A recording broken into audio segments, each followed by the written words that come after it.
Hi everyone, I'm Carmen from the Featherweight Shop. Today we're going to do a quick tutorial on the early bobbin winder on your featherweight. This would have been a bobbin winder on a 33 or 34 Singer Featherweight. It's a little bit different than all the other bobbin winders. This is a bobbin winder off of a later featherweight, and you can see here that it has a little spring that is in this slot. It looks like a little wire that's in this slot on the bobbin winder arm, the part where the bobbin goes on. The early ones, the 33s and 34s, did not have that wire, but it was just the slot. And we get a lot of questions as to, is mine missing the wire? It's not missing, it just wasn't there to begin with. And another misconception is that people think that maybe the bobbins are too large. And maybe that's why the bobbin isn't winding properly and filling with thread. Here's a video showing what I'm referring to.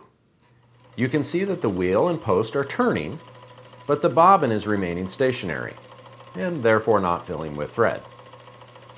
There's a simple fix for this, and that is to set the machine up on end and then take an ordinary kitchen knife, like a paring knife, something with a thin blade, and you push this into that slot, press down, protect your fingers of course, until that slot is opened up enough that there's pressure now on the bobbin. Now you can see when you put the bobbin on there, it goes on nice and tight and works how it's supposed to. And here's another video showing thread being loaded onto a bobbin correctly.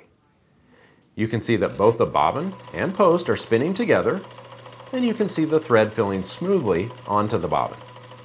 If you're curious about all the different bobbin winders for the featherweight, Christian has done a recent blog showing all the different ones. The tan bobbin winder, the white, and all the different ones on the black featherweights. If you have any questions, give us a call here at the Featherweight Shop, and I hope that's helpful. Have a great day.